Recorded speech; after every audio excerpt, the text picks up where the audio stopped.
Hi. Hi, How are you? I'm Krystina. I'm good. How are you? I'm Lucy. Nice to meet you, Lucy.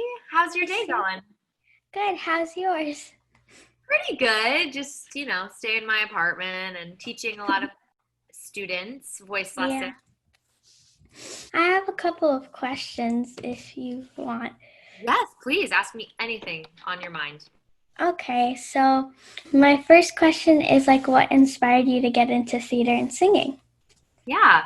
So when I was really young, I probably started singing when I was 8. I'm from Phoenix, Arizona originally. So I've been in New York now for 12 years.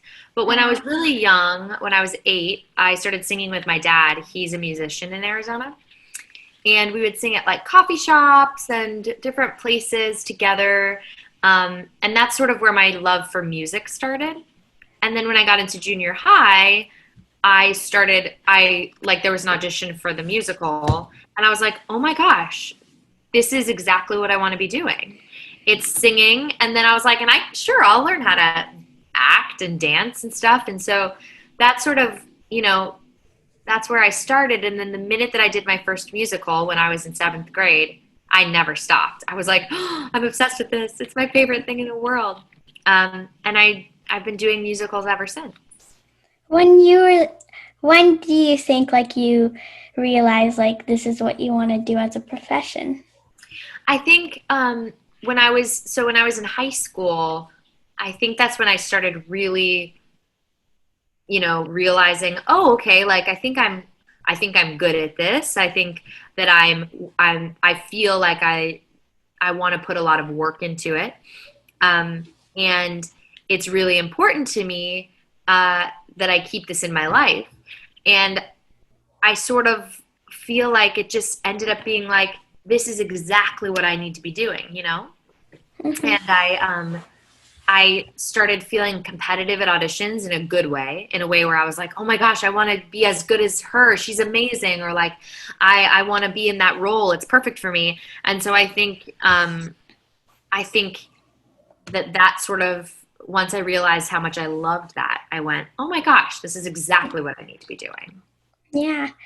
And did you, in your career, did you ever hit a point where you just felt like this, you didn't want to do it anymore, or you just hit a stop, you weren't getting any auditions or stuff like that?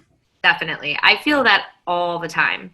I think what's complicated about, show business and Broadway and stuff is that it can be very um, hard is not the right word. It can be really challenging because there are a lot of times where in my career, over the 12 years I've been doing this, I have felt like, oh my gosh, am I enough? Like, am I good enough for this? Oh, I don't think that person really liked my audition. What does that mean about me? And then times where I haven't worked. So sometimes I'll have a year of not working between shows, and it makes me miss acting, and it makes me question if I'll ever, do a show again. But in those times in between, I reconnect to the things that matter to me, like just singing for fun instead of singing for a job. And that helps me kind of reconnect to what I love about this. And then when it's challenging, it's worth it. It's worth getting through those difficult times, because once you get to the other side of them, it's wonderful, and the hard work pays off.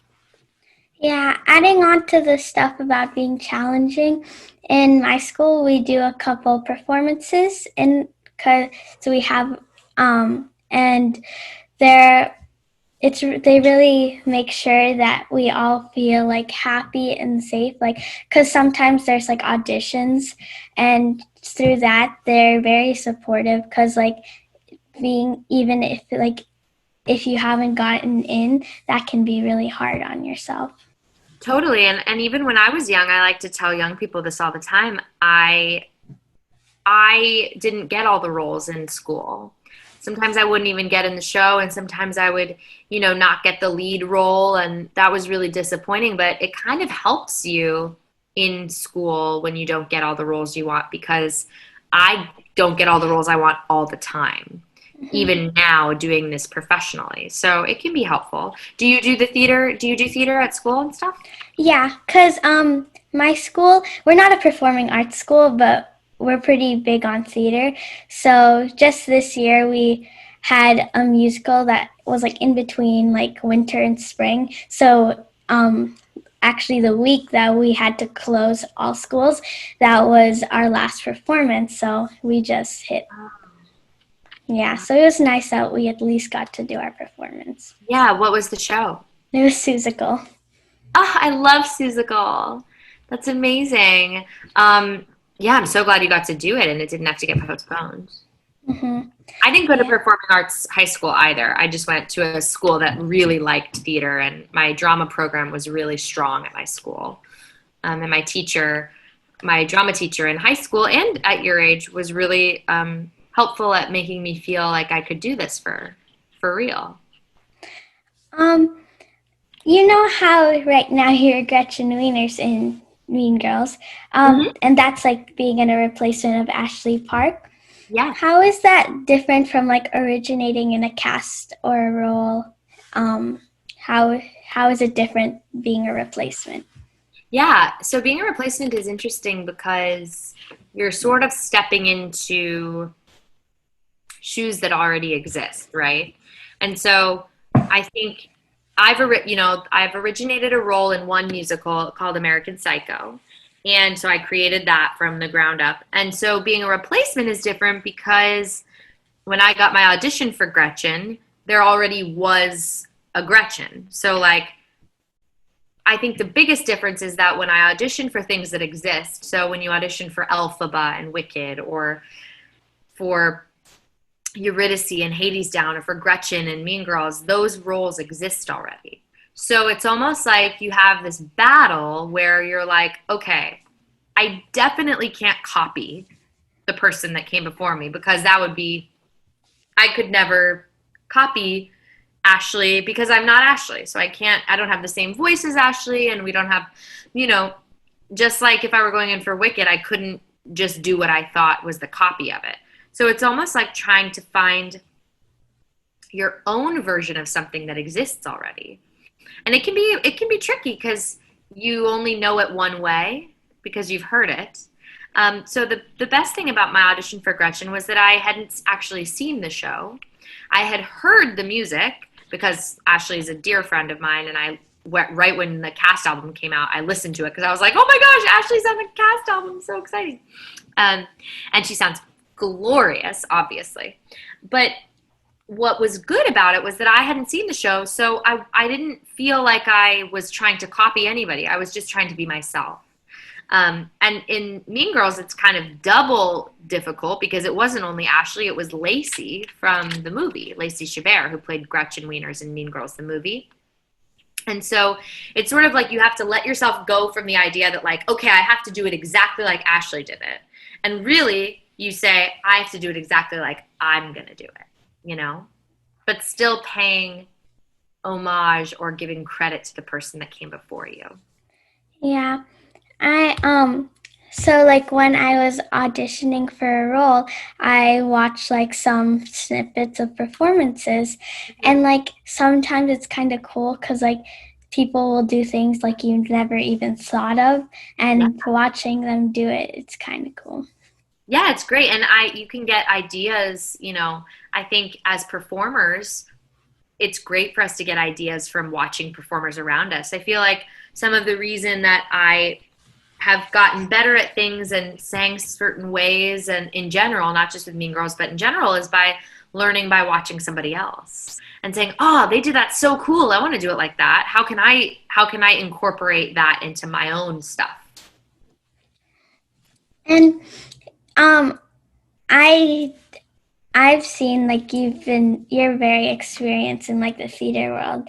Like you've been like on tours, also off Broadway and Broadway. And like are there any like a major difference between all those three? Yeah, so, I think Broadway was always my like dream because it's Broadway. But all the tours and off Broadway and stuff, it all it's all professional theater, so it feels good. They all feel different in a little way. So tour obviously is really different because you're traveling. And so I started my career when I was 18 by touring. And I got to see the country, and that was really special. I got to see all kinds of places that I never thought I would. And you said you're in Washington, right? Yeah. Are you close to Seattle? Yeah, I'm only like 20 minutes away. So Seattle is like one of my favorite cities, and I don't know that I would have ever gone to Seattle if I wouldn't have toured through there. Yeah. I've toured through Seattle 3 times. And so that's kind of what I love about touring, is that you get to see the country. And then Broadway is Broadway. I think what's wonderful about Broadway is that it's Broadway, right? And I get to be at my home, which is nice. And then off Broadway, the biggest difference is that it's smaller theaters. So when I'm performing in an off Broadway show, it's more for like, it can be from anywhere between 200 people and 500 people. Whereas on Broadway is, 1,000 people or 1,500 people, And so it's smaller houses, which means that the stage is smaller, and the budgets are smaller. So it's really where, smaller shows happen, or you get to develop new theater. And I like off-Broadway because you really get to dive into the art of it all off-Broadway. Mm-hmm. Kind of adding on to that question, you've been in both like the Broadway of Spring Awakening and the tour. Mm-hmm. Was that kind of different doing the tour? Because I know like Mean Girls and the tour and the Broadway have some different aspects to it, but like they're changing the Broadway. Mm-hmm. But is that was it kind of different doing those, like a tour and Broadway? Yeah, so I did the tour and Broadway of American Idiot.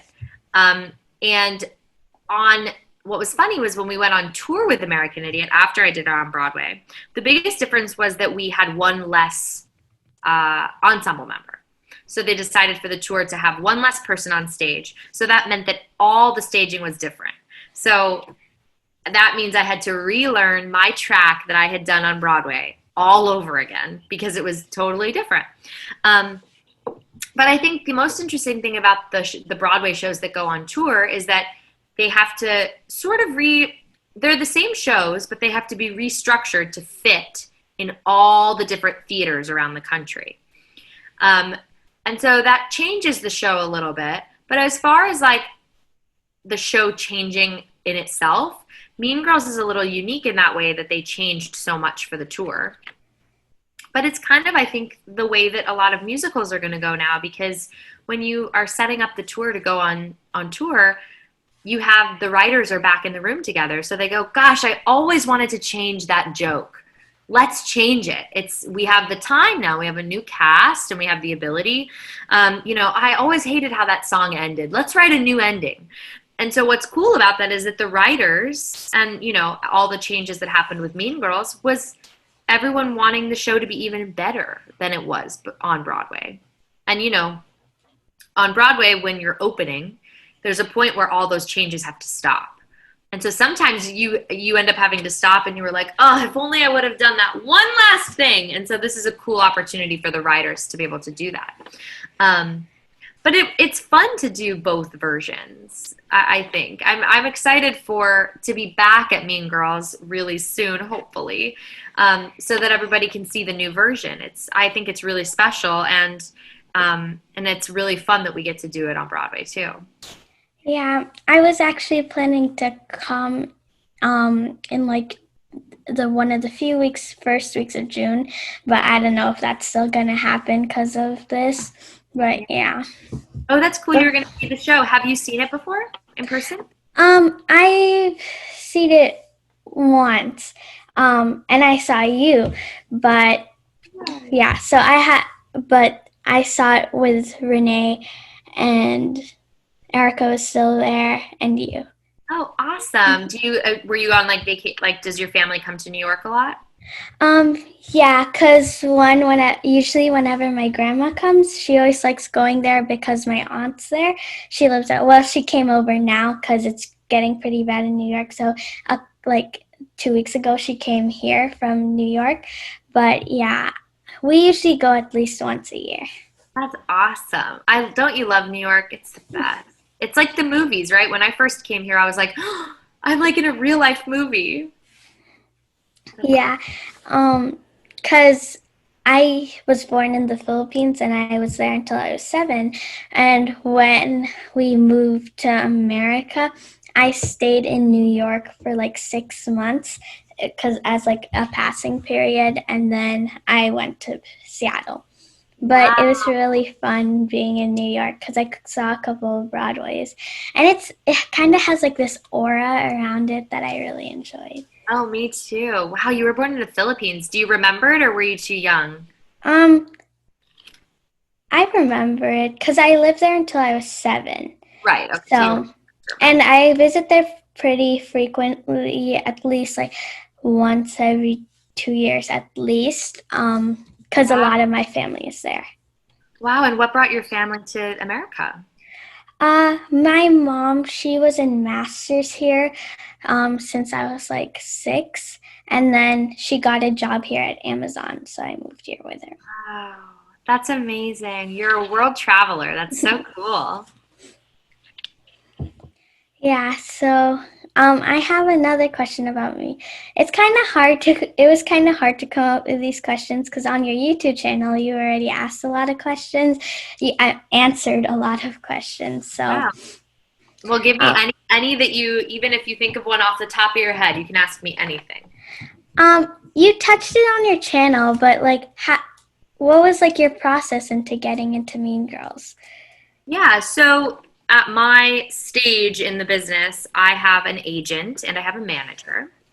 And so, I had said in my YouTube channel that I had first auditioned for Katie Hmm. a long time ago.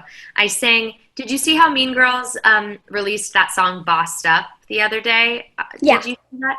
So I auditioned with that song for Katie. So this was before It Roars existed or any of the other songs. And like I said, it didn't really go anywhere. And then a couple years later, my agent told me, okay, Gretchen is up for grabs. They want to see you for it. And I was like, oh my gosh, I never kind of thought about it this way, but yeah, let's do it. Um, and so just in preparing for it, I had to sing What's Wrong with Me. And like I was kind of explaining to you about being a replacement, I really didn't want to feel like I was copying Ashley just because we have different voices. And so I really took the time to like figure out how to sing it for my voice. And I think that helped me in my audition because it didn't feel like I was nervous that I wouldn't sound like her. And I think that's why my audition was successful, is because they liked my version of it. Um, not that it's that different from Ashley's because we're singing the same song, but so that's kind of how I prepared for it. And like in the audition process itself, I one of my favorite things that I did, and I didn't talk about this on my YouTube channel, was picking my outfit. Because you know how crazy all of Gretchen's outfits are, right? For me, I kind of wear comfy sweaters and like leggings. Like I'm not a huge, I don't wear a lot of skirts and dresses. And so I had a lot of fun shopping. I went to like Forever 21 and I was like, what's the girliest outfit I can find here? Because I wear a lot of black. And I was like, Gretchen Wieners would not wear black. No way. So, so I spent a lot of time trying to find the perfect outfit, and I wore this really cute little pink skirt and heels. That was one of my favorite parts about getting ready for the audition, because I think why I love Gretchen so much is because I feel like the opposite of Gretchen. And so it's fun to be able to really put on a costume and a different personality. I think that Gretchen and I like are similar too. Like I can get really hyper and, have fun like that. And then I also have anxiety like Gretchen does too, especially with wanting people to, wanting to feel like I'm enough and stuff, like what she sings in the song. But, I feel like at least the dress and stuff wise, I feel really different from her. So it's fun to be her. Yeah, and Gretchen, something I observed is like she has a lot of like really quick like emotion changes. Like in What's Wrong with Me at the end when like Katie says she's gonna go, like Gretchen just like switches over to her usual perky self. Which Yes. my Yeah. favorite Gretchen moment was when she broke the candy cane. Oh my gosh, that's so fun to do every night. I mean, that's why I like being Gretchen is because I get to access all those like. I think that something that I think about Gretchen is that we all have those feelings, right? Sometimes like, oh my gosh, like I just can't express myself the right way, or I want to be loved, and I think that's why so many people connect with Gretchen is because you know we all just want to be enough. And I think that's part of the fun of playing her is like you said, those emotion changes. She's like, where do I need to be and who do I need to be talking to and when? And I think that that's part of the fun of it. I love it. Um, so kind of circling back on like mental health and that kind of stuff. What do you think is the most mentally challenging part of being on Broadway or just like a professional performer? Yeah, so people ask this a lot, and I think my answer always changes because sometimes, I think it's the schedule because it's very grueling. Um, we do 8 shows a week, and so that takes a lot out of me, energy wise and stamina wise. But I think the most challenging part, going back to like you said, the mental health, is really trying to find a way to know that you are good enough when everybody, not everybody, but when people tell you you're not. And that, I think a lot of people in life, not just performers, but anybody, any business, can feel that one way or the other. From an accountant to a lawyer to an actor, everyone's always going to tell you you're not good enough. And I think how we get past that and push past it is by saying, I am enough and I am going to do this. And I am my biggest supporter. And I think that's what keeps me going is that not everybody's going to like the way that my voice sounds and the way that I act. Some people will love it and some people will hate it. And no matter how big I get or how many shows I do, that will always stay the same. And so the most important part is how I feel about myself. And so I really, over the years, have focused on that because that, when I first started doing this as a business and when I first moved here, that really got me down. I would cry all the time, if I wouldn't get something or if someone would make a comment about an audition or whatever, And I think social media, and I know you're a young person, so you feel it, can be very toxic because a lot of people say horrible things on there. And so I try as much as I can to spread love. And, it can be really easy to say something mean on when you're typing, but that some people read it. I've read horrible comments about me. And I always say, why does that affect me? It's because I'm a vulnerable person. But I'm also just me.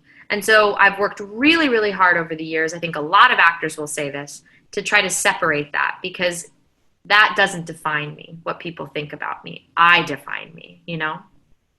Yeah, and what's like really hard about like social media and just like doing stuff through a screen in general is also many things can be misunderstood if you don't put it the right way, and that can hurt someone's feelings. Oh my gosh, that's so eloquently put. You are so smart. And I think if more people your age and my age and people that just spew things on social media thought about that and really thought about how it sounds when they type it, maybe we would all be a little more hesitant to send things that we're not sure. My rule is always, if I question what I'm writing, I don't send it because I only want to lead with love. And, I think sometimes, especially the position that I'm in, people don't think that we see those things, and I don't see them all the time, but we see them too, and I think we all have to take care of each other. I think more than we think. Mm-hmm. Uh, Maybe spinning it into a more positive thing. Yeah. Do you have any like funny mishaps or stories that's ever happened to you in your career? Oh my gosh, I have so many. Holy moly. Some of the funniest things that happened actually. were in that first, so right before we shut down for COVID, we had put in all those changes from the tour. And we did 2 shows on Broadway, Mean Girls 2.0. And, the week before, I was in rehearsals rehearsing the new show, but then doing the old show at night on stage. And so when Tuesday came around, right before we shut down, and we did the new show for the first time for an audience, oh my gosh, I was like, oh, I'm never going to get through this show. I'm going to mess up. I'm going to say the wrong line. There was a part, in the show when we all become animals for a minute and then we come back. So in the new show, it comes 1 beat sooner that we turn into animals based on the different cue. And I went late. And I was like, oh my gosh, my mind is so jumbled. And so those are some funny things. And then I think when I was in Spring Awakening, I was a swing.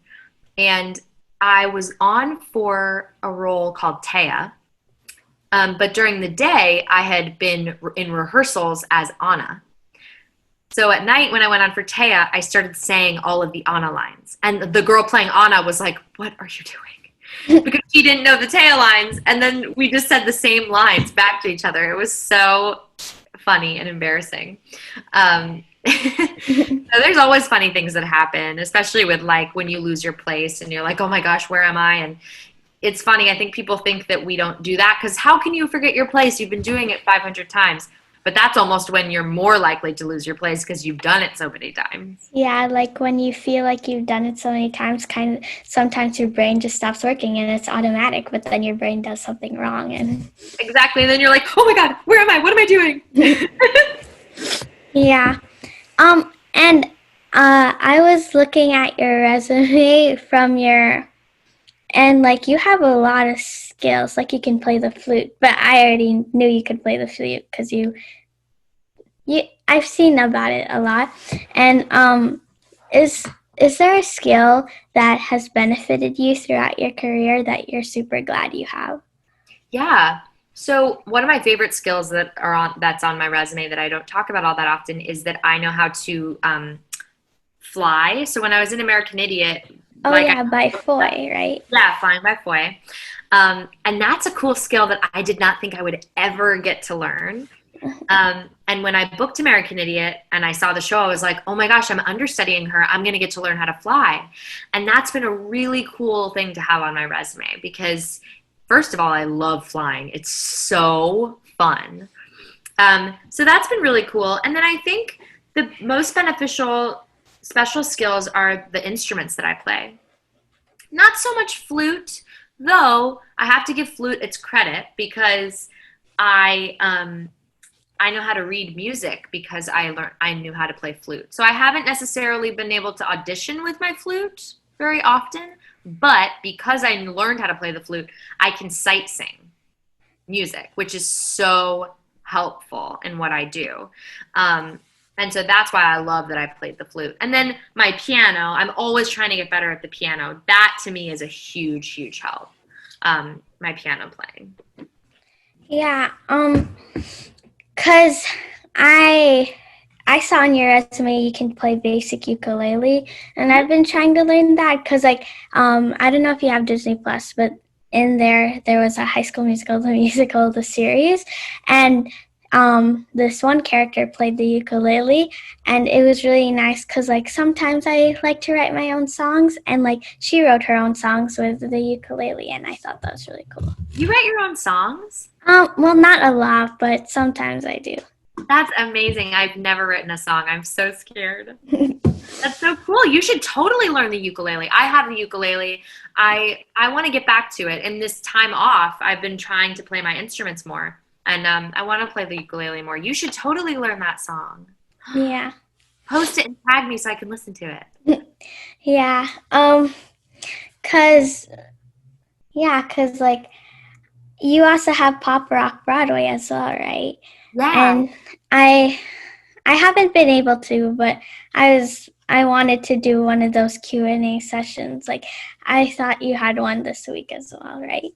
Yeah, we have the classes that we have right now this weekend are to sing your own song, and then me and Gretchen work with you. But we're going to have another session like the first one where it's It's a minimal like entrance fee, and then it's just a Q&A where we just talk like this. So, but that's been a really nice side project for me and Desi because we want to talk to young people and help people that want to do this for a living. And like going on talking to young people, do you have like any advice for like young performers or aspiring performers? Absolutely. I think I think the most important thing is for us to be ourselves. And then secondly is really pushing like the gas pedal, foot on the gas pedal, forward momentum, making your own projects. I mean, I'm totally inspired by you that you started a podcast at your age because I think that's what we have to do, right? We have to create as much as we can. And it's not just about booking the roles. It's about saying, I'm going to make my own creation. I'm going to start a podcast. I'm going to learn the ukulele. I'm going to do this. And I think that that's the most important thing as an artist is that you have to create your own art so that you can, start your momentum. And then also just being ready for it to be a little challenging, like I said, with the rejection, but that you are enough and that you'll make it through. But you have to be willing to say, okay, you don't want me, then the next person will want me. And you don't want me, then the next person will want me. And someone's going to believe in my talent. But you have to tell yourself that you are enough and believe in yourself. That's so important. Yeah, because there's a lot of times when like if you don't get something, you kind of feel let down, but it's really you can't let that bring you down because like there are so many other opportunities that like you're gonna get later or you don't stop, or if you like maybe like even the next day, because if you just stop then you're not gonna go any farther. Absolutely. And not only that, but you have to believe that it's all that your path is already written, your story is written. So you have to trust that whatever is supposed to happen is going to happen for you. Yeah. That's very inspiring. Thank you. You're very inspired. I'm so inspired by you. Thank you. Well, I think our time is ended because it's only until 5:30 and we went a little Oh, over. yeah. Oh, that's okay. Do you have any Yeah. last questions? We can go a little bit over if you have any more questions. Well, I actually don't, but if you want to listen to my podcast, it's like on Spotify, but it's also if you Yeah, I want to listen to it. And tell me the name of it again. Broadway Brains. Broadway Brains. Yeah. And will you tag me when you release my episode? Yeah, of course. Good. Well, you're amazing. I'm so inspired by you. And if I think of anyone that would want to come on your podcast, I'll let you know. Thanks. You can either from when I tag you, you can message that. Okay, perfect. Okay. Amazing. Well, keep in touch. Thank you for having me on your show.